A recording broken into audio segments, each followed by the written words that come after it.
Thank you. I'm going to start with just actually a general question to all of you, just to sort of test the temperature. And I want to know how you're all feeling about the world that we inhabit, you know, the global situation at the moment. Are you worried? Are you optimistic? Are you excited? Are there going to be opportunities out there? Let's just sort of set the tone. Lee, why don't you start? Excited, optimistic, worried? I'm very excited and optimistic. If you look at the most technology we use in everyday life, they were invented during the war. And back in the days, you know, people had no choice. They had to be more innovative and creative, working with the politicians, engineers, and scientists to come up with the most creative gadgets or military weapons in order to survive. And then back in within the Brexit context, if you look at it, we have the same sense of uncertainty. And I think this will encourage the industry leaders and decision makers to come up with some really creative, innovative solutions and be more pro-business, getting themselves out there, start doing the direct trade, investments, and the developments within countries such as China, India, and the rest of the world. I think, can I have the picture, please? And this is the two Chinese characters. The first letter means, it pronounces a wei, that means danger. And the second one means opportunities. When you put these two characters together, it means crisis. So we are actually, the Brexit, we're in the middle of crisis. We need to, the leaders really need to come up with the solutions with the support from our government. So to conclude this, I'm very, the question is how to turn the danger or uncertainty into opportunities. So we need to work very hard on this. This is a great positive note to start on. Thank you. Thank you. Andre, optimistic or worried, or both? I think we're all in a roller coaster and we're all shouting. Some people shout on a roller coaster because they're enjoying it. Yay! And some people because, like, how the hell did I end up here? So, you're from China, I'm from Brazil, the polar opposite in two senses at least, the geographical and the emotional. Because I work in advertising. And Andre from Barclays said that he uses advertising as a sign to see how well or unwell the economy is going. I work in advertising, so this is my daily life. When he shouts, I've been shouting before. I don't... You're sort of the canaries in the coal mine, aren't you? Yeah, I am. So I wish I had the more optimistic view. I think it's too turbulent at the moment. We are checking our phones every day to check how the episode in which we're living will end up at the end of the day. And things are changing on the course of a day, both here in the UK, there in Brazil. So I think it's such a crazy time in the US as well, Turkey as well. So all of our countries seem to be going through too much change for us to process. So I don't think I've made up my mind yet. I'll need another decade. Just hang on that roller coaster. Thank Ellie, you. optimistic, feared, frightened, or both? I think as a Turkish writer, by definition, I'm very pessimistic. And until recently, I was very used to being one of the most pessimistic voices in every international conference. But that started to change. Especially in the last... Jamie's usurped you. Yeah, especially in the last 2 years. Brexit happened, Trump happened, and then I realized there's more of us now, coming from... So now I'm more optimistic.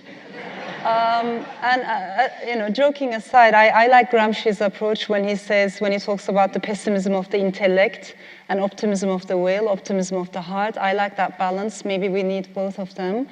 But of course, there's lots of reasons to be pessimistic, because despite all those wonderful advances, progress that we have made in many fields, the gaps are enormous. So cultural gaps, economic gaps, but also cognitive gaps, as if we're not speaking the same language as we move from one part of the world to another part. And if we can't bridge those gaps, I'm very worried that it's going to affect all of us. We're all interconnected, and it won't change whether we, build walls or try to isolate ourselves from the rest of the world. Our destinies, our stories are connected. My worry is it is as if we have learned nothing from history. It is as if we have very poor memory. I mean, Turkey is a country of collective amnesia, but it's not only Turkey. There's a lot of amnesia around us. So the only thing that makes me more optimistic is the people. I think paradoxically, it's also an amazing time for activism. More and more people are perhaps realizing that the things that we took for granted can be taken away from us, that lots of things are in danger: journalism, freedom of speech, democracy itself, liberal pluralistic democracy. So maybe more people are becoming more active and in a way more political. And it's an amazing time for global feminism as well, and global activism. Those are the things that make me more optimistic. Otherwise, it's quite a dark time, I think. Jamie? I'm feeling way, way, way bad. I'm an American who grew up in the tradition of can-do Americanism, optimism. That's the life that I've always known since I was a little boy, until about 2-3 years ago. The United States playing, I like to think, a constructive role in the world, helping to build a stability, an architecture under which countries like China and India and Brazil and Nigeria and all the countries of the world, Germany and Japan in particular, could use this American desire for a stable world order to grow and become more democratic and become more free and more liberal. That was our idea, and it worked really well until about 2-3 years ago, when the collective leaders of the, let's put it this way, of the 51%, whoever it was that brought us over each of these elections, made some terrible decisions. Just phenomenally stupid decisions were made. In my country, enough people went into the voting booth and actually pulled a lever for someone who's reprehensible, who has almost no redeeming qualities. And that's not a political statement, that's a personal statement. And I have plenty of friends who are Republicans, and I disagree with them, but I respect them. Politicians, journalists, experts. This is a whole nother world, as we've seen today, where the president is surprised that the United States is outraged. The leaders of the United States media and Congress are outraged because his son was actually conspiring with a Russian lawyer to harm another American in a democratic election. He can't figure out why everyone's so worked up. What do you think is going to happen, though? You know, I refuse to predict anything political ever again. I mean,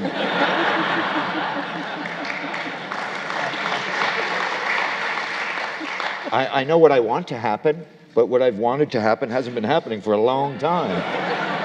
But we know, don't we, that the underlying demographics in the US are not good news for the Republicans, that the trend is towards... Well, you say that, and I've always thought that, and it has been moving numerically in the right direction, but unless my colleague is right, and people are upset by what has been taken away, their dignity as Americans to be able to travel the world and be proud of their president. No matter who he was, we were always sort of proud of our president. We said, yeah, Ronald Reagan, I didn't vote for him, I didn't like him in his politics, but I respected him. He was a good man. He was a proper human being that you would want your children to see as a role model. I can never say that again, that the presidency in our country is something that if you work hard and you behave properly, only goes to the good people. And so what will happen? I know that's what you really want to know. It depends on the Republicans.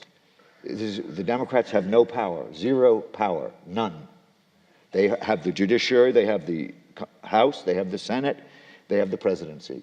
If Republican congressmen and senators continue to allow their party to be led by someone whose family and friends committed all these obviously wrong, whether you call them criminal or treason, I don't know, we'll find out. If they continue to let that happen, we're going to just plug along until the next election, and then we'll find out. But that's only in 18 months' time, the midterms. Well, you know, the Congress is not really a properly fair election. It's been jury-rigged so elaborately. There would have to be a tidal wave of Americans to vote, new Americans to vote, and to vote differently for the Congress to change hands. If that were to happen... This is because of the redrawing of the right, boundaries. they just lock themselves in. Just look at the numbers. These people are voted in over and over and over again. So if that doesn't happen, if there isn't a congressional change of heart, Donald Trump will be there as President of the United States doing all the stuff he's been doing every day, which means no legislation, just a lot of humiliation for Americans. He'll be continuing to do that until the next election, until Americans believe that something has been taken away from them. And if enough of them, and it's not that many, it's like 1% of the public, 2% of these younger people who think everything's great in the world and, oh, isn't it dandy, we can ride in the Uber in the back of the car talking to our friends on the phone. That's all they want to do. They don't even want to drive anymore. They prefer to sit in the back and let someone drive them than to go through the class to learn how to drive, because it's too much trouble. We saw how the youth were galvanized in this country. What about Elif's point about there being a reaction? I mean, you are seeing a lot of people in the US very galvanized by all of this. I agree. I just don't know whether it will get enough people to the voting booth. That's the question. We'll know in, you know, a year or so whether enough Americans, and again, it's not that many. Remember, we vote at a roughly 50% of our eligible voters vote. The rest can't be bothered. And so if 1% of the American public, generally young, who are generally liberal on social matters, maybe a little more conservative on economics, don't want to be represented anymore by someone they find reprehensible. We know they find the president reprehensible. Whether they're going to do anything about it, I just don't know anymore. Elif, let's move on to Turkey. I mean, where do you feel that Turkey is sitting right now in relation to the world? Because it tends to kind of sway, doesn't it? Where is it now? Yeah, I think Turkey really holds important lessons for all of us around the world, because the mistakes that we have made in Turkey can be made in other countries. And the decline that we have seen in Turkey, it has been with a bewildering speed. I'm not saying that we didn't ever have a proper, mature democracy, but it was never this bad. And things started going backwards in a very fast way. And many things started to increase simultaneously. The way I see it, they're related. So there's nationalism, Islamism, authoritarianism, but also sexism, a new macho language in politics, very divisive. I think Turkey shows us, first and foremost, the fragility of democracy.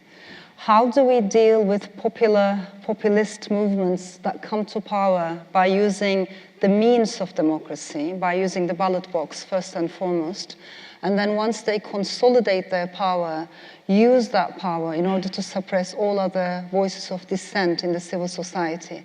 How do you deal with that? How do you deal with populism of that sort, which comes from within? So we have seen how fragile democracy can be in Turkey, and one of the biggest mistakes the elite in Turkey have been making is to confuse democracy with majoritarianism. These are different things, they're not the same thing. They think, well, we get the votes, we get the majority of the votes, so we are a democracy. What else do you want? We can do whatever we want. Well, for a proper democracy, we have to go back to the basics and remind them, yes, you need the ballot box, but in addition to that, you need other things.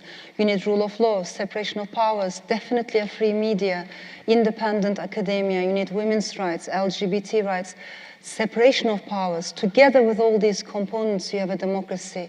In Turkey, we've lost all the other components. The only thing we have remaining is the ballot box. And then we had a very, in my opinion, illegitimate referendum, but that changed, that brought an end to more than 100 years of parliamentary democracy. So what we ended up with right now is a total monopoly of power. I just want to bring a little bit back to the creative industries, because before all this happened, until a couple of years ago, Turkey was firing ahead economically, producing fantastic art and design and so on. what's happened to all of that? Are there still opportunities there, despite the political situation? There are, because despite everything, the civil society in Turkey is quite multi-layered, and it's very diverse, very dynamic. Despite everything, these people don't have any free channels to express their opinions, but they're there. So Turkey doesn't equal Erdogan. Turkey doesn't equal AKP, the government in power. And I think in countries such as ours, the people can be ahead of their governments. That's the whole tragedy. That's the whole irony. But you're very right. I mean, about 10 years ago, there was so much energy, such a big boost, in especially the creative industries. Istanbul became a hub for fashion, for music, for entertainment, people flocking from the Balkans. It was cool. It was one of the rising cities, cultural capital. And so it's really heartbreaking to see how it's that's still there, and presumably it's important that we still continue to engage. Yes, but I think, especially for creative-minded people, freedom of speech is so important. Democracy is so important. When democracy declines, when democracy is in danger, the first people who in danger are the creative-minded ones. Those who can leave are leaving, and there's a big brain drain, which is very painful to watch. And those who can't leave, stay, but they just close their mouths. So what we do is internalize fear. There's a lot of intimidation. In a nutshell, I think every writer, every poet, every journalist in Turkey knows that because of a word, because of something you say in an interview, a tweet, an article, you can get into trouble in one day. You can be demonized in pro-government papers, attacked, vilified on social media by these thousands of government trolls, put on trial, sued, exiled, or imprisoned. As a result, when we speak and when we write, there's that knowledge at the back of our minds, and I think there's a lot of self-censorship, which is a very embarrassing subject. How do you talk about self-censorship? It's inside. Andrea Laurentino, let's get on to Brazil. I mentioned in my introduction that the government in Brazil is immobilized, but what's the creative industries landscape? But how's Brazil doing in that sphere? Yeah, Brazil has always been a very, very creative culture. We were born as a country out of creating a way to deal with the three main races that formed us. And the thing is, we're going through the toughest recession for the second year in a row that we've ever had. Brazil has a harrowing epithet, which is Brazil, the country of the future. It looks great at first, but after 7 decades waiting for the future to arrive, you go, is it our turn yet? No. And so we got tired of that. And creativity is the way out for Brazil and Latin America in general.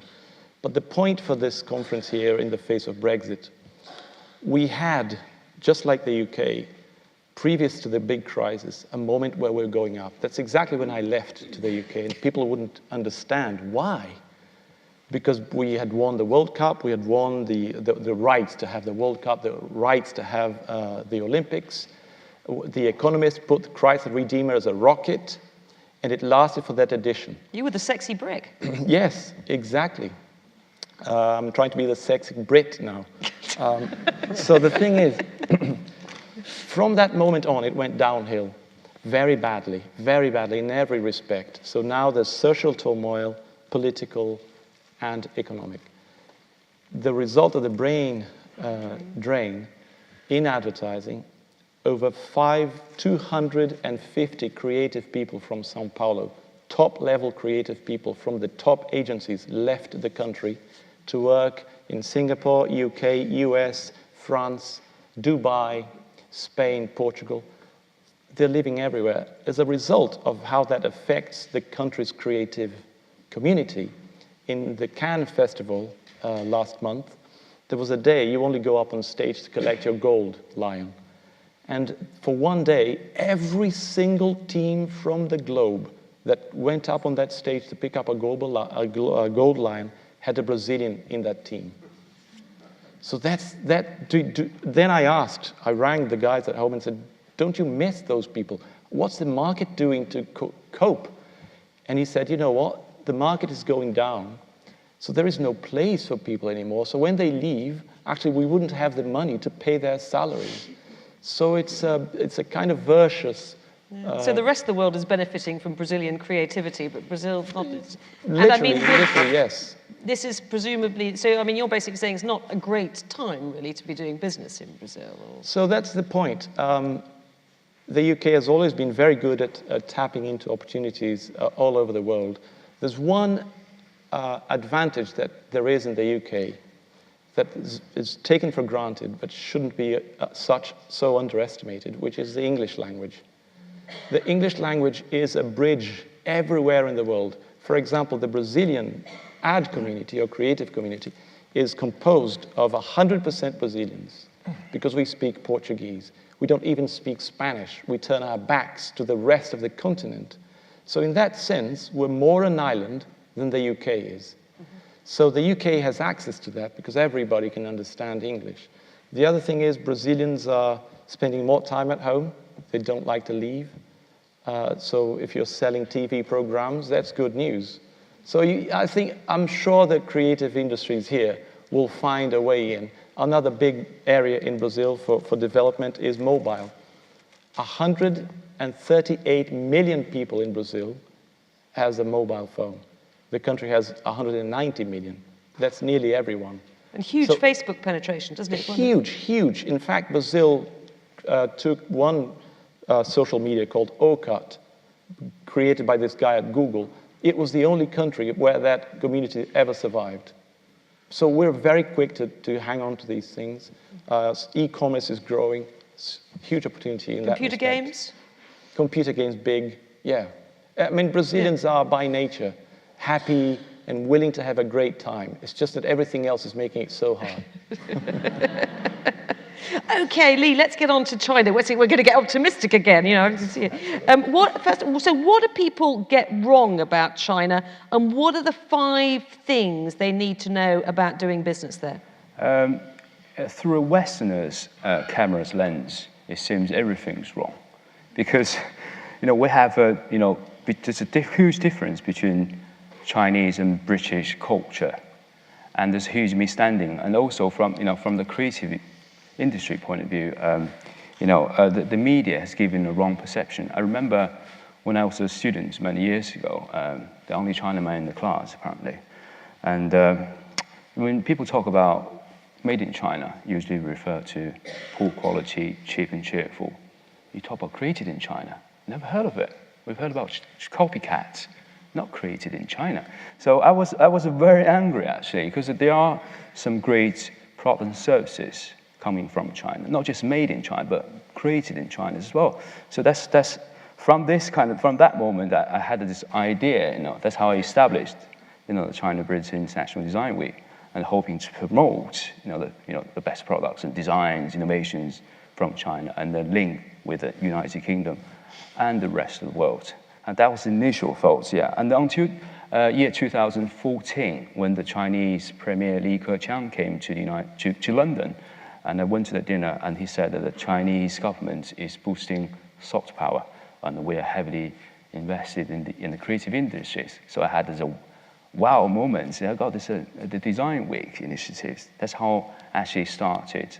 And I think there's a Brexit as well. We talk about this danger and opportunity crisis. I think we need to think in a positive way, like the Second World War, when people were so desperate. They had no choice, but they had to be innovative in order to survive. Very simple purpose. And now it's a similar, not the same, but a similar scenario. We need a new leadership. We need a new attitude, strategy, and to deal with this Brexit, within the creative industry. And a person like me, who was born in China, have been studying and working here for nearly 20 years. I quote myself as a made in China program in Britain. You're just jealous. And I think this is the advantage in this country.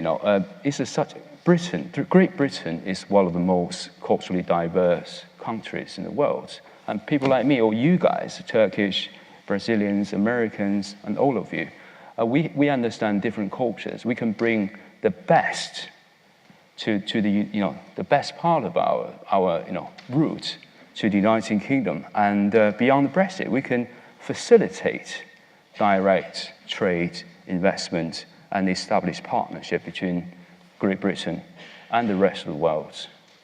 And yeah, that's the first question. Yes, and so the 5 tips. I think in China, I think one golden tip will work. It's a universal tip actually. It's the relationship.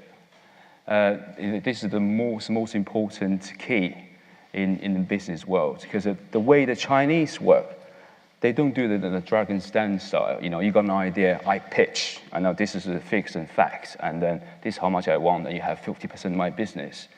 And the Chinese don't work in that way.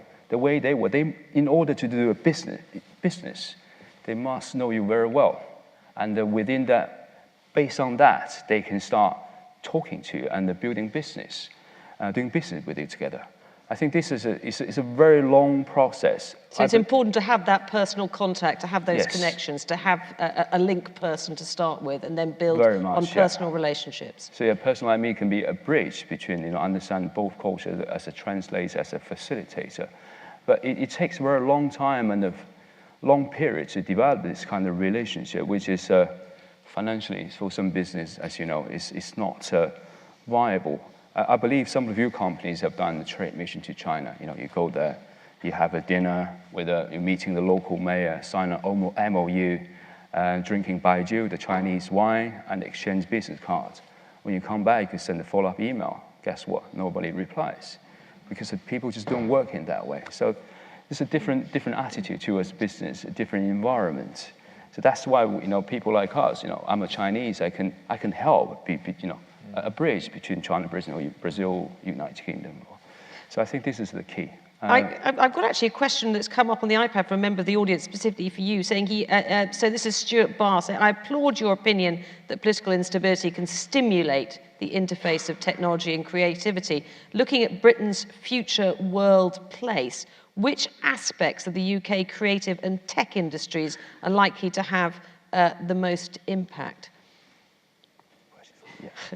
I think... and actually, let's hone that down a little bit, because it's quite wide. But I mean, so post Brexit, China, where are the opportunities for the creative industries? I think Britain has got a very strong root or foundation in one of the best in the world. I think we have so much to offer to the Chinese market. Like, for example, last year when we did a second-year China-Britain International Design Week, one of the videos, showcase videos, we reached 260 million viewers. That represents, the Chinese are very welcoming, the British, the designs, ideas, intellectual properties. I think, I think we should do more. The industry leaders should be more pro-business, be more active, picking themselves up, go out there, making deals, deal makers, be a good deal makers, and, direct trade investment, exporting Britain. That's the kind of initiative.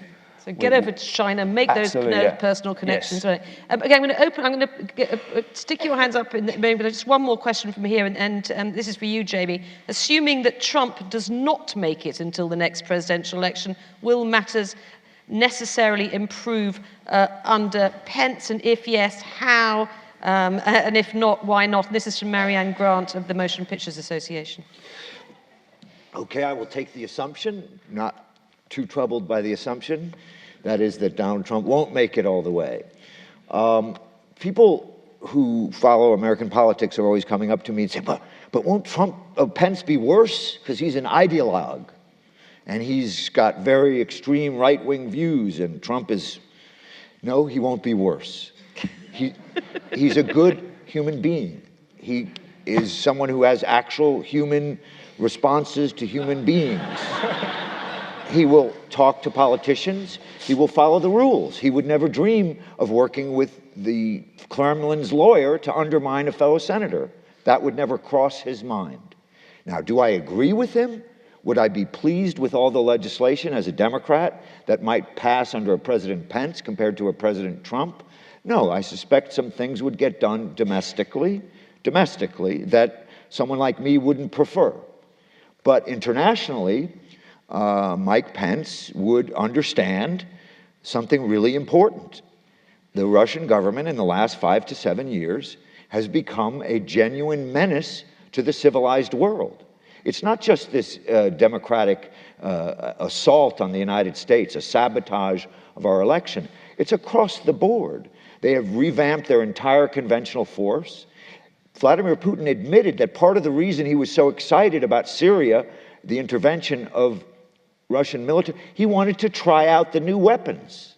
This is a quote. I'm not making this up. He thought it was great that they could try out their new modern weapons that they have built. He's revamped their entire strategic nuclear forces. The ICBMs, the big missiles that can, blow up half of a continent. They've spent, billions of dollars rebuilding that. They have violated the most important treaty that ended the Cold War. The INF Treaty was signed in 1987 between Gorbachev and Ronald Reagan. That was considered the treaty that began the end of the Cold War. The Russians have built a missile specifically prohibited by the treaty and then just said, so what? What are you going to do about it? They invaded Ukraine. They invaded Syria. So, so in answer to just taking you back to this question... Sorry, but people don't know these things. They need to know these things. I know it takes a long time, but that's how people get educated. Yeah, I know, but I got a lot of... Any other... Because I've got some more questions. So Pence would understand that threat and would do something about it, unlike Donald Trump. Is there other... Because there's a question there at the back. The lady's got a... You wonder why they're uneducated. While you're waiting for the microphone, because we haven't got much time, I'm going to just ask Ellie, this is a question from Lizzie Moriarty, what is driving the rise of populism, do you think, in so many parts of the world? And then I'll come to you after Ellie has answered this. Well, I think because we're talking about a massive phenomenon and because they're all interconnected, many Americans like to think, for instance, of Trump as a separate phenomenon, but I doubt that's the case. So wave after wave, in Turkey, in Hungary, in Poland, but also in quite wealthy states like Sweden or crisis-ridden states like Greece, we had either populist movements becoming more robust or more visible, or even when they're on the fringes, they have the power to change the language of mainstream politics, which is quite interesting. And this is what happened in the Netherlands. So, for instance, they could not come to power themselves, but because of people like Geert Wilders and their party, mainstream politicians in Holland, in the Netherlands, felt obliged to adopt a much more nationalistic, jingoistic rhetoric in order to win the elections. So what I'm trying to say is they have a power beyond their size. I'm not saying they're all the same, what's happening in Turkey and what's happening in Russia or in America. I'm not saying they're all the same, but there are connections. And we have to be aware of those patterns.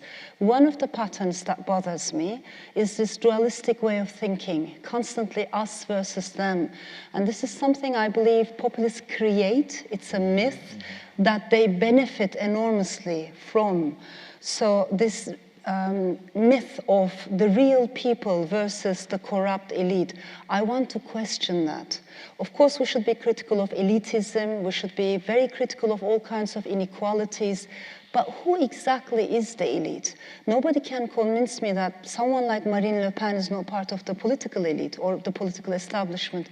The way they present themselves is as if they have been zoomed from another planet, and therefore they have nothing to do with the political games. Well, Trump indeed. That part is very problematic, but also the other part is quite problematic. This romanticization of the Volk, this romantic idea that there's a real people out there and we're tapping into we're talking to them. I mean, after Brexit, the first thing that Nigel Farage said was the real people in England, the decent people have spoken up.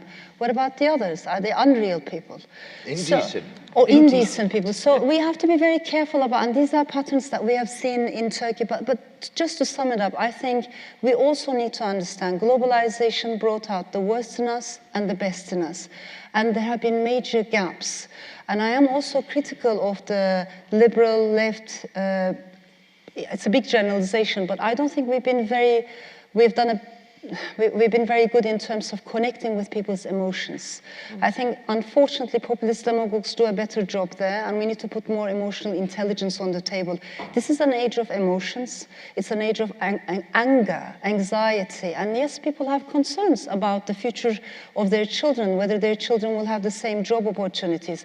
Yes, they are worried about immigrants. Yes, they are worried about refugees. Yes, they are worried about terrorism. Now, if I block those conversations, if I find them politically incorrect. What I will be doing is to push them towards the lap of the far right. We need spaces like this. It's understandable to have concerns and fears. What is not okay is to be guided by fear.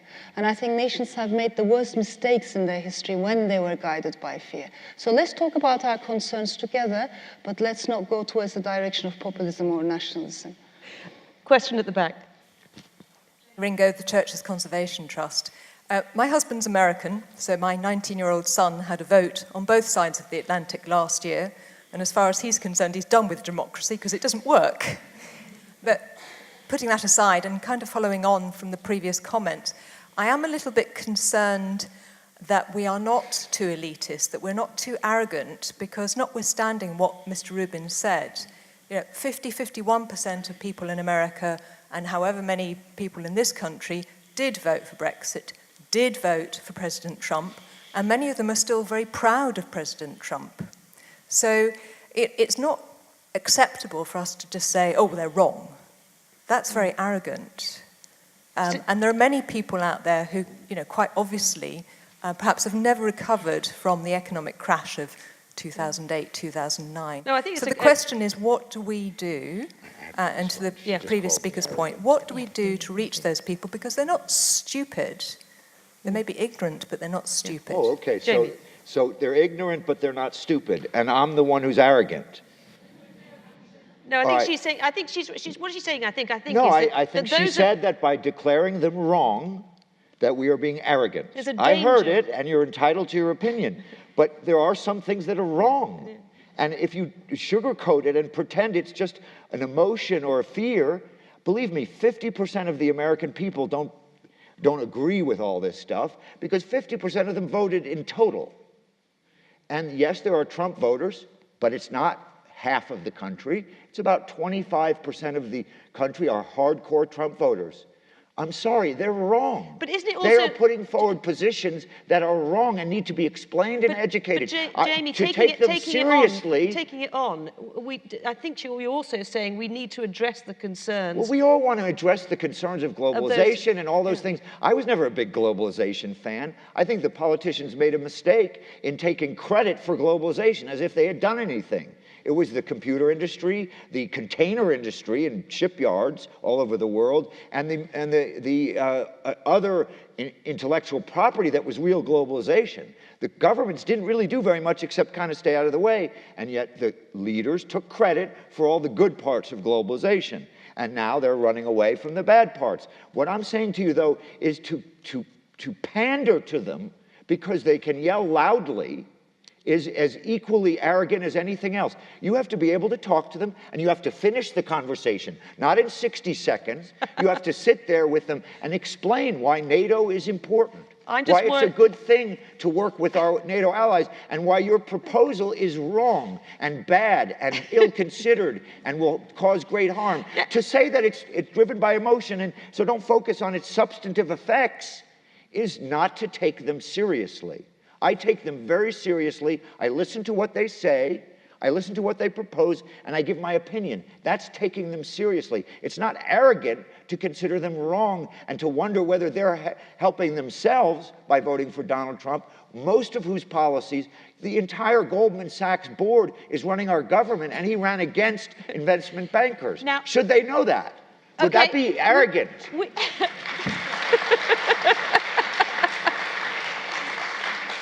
I know that we carry on this conversation for many hours, but I am aware that we are cutting into the coffee break, and that will make me extremely unpopular. So sorry, Jamie, but hopefully you can continue this conversation. We'll consider it in the coffee break. Over coffee. You two can meet up and make peace. So please, all of you be back at 5 past, and let's have a big round of applause for our panel.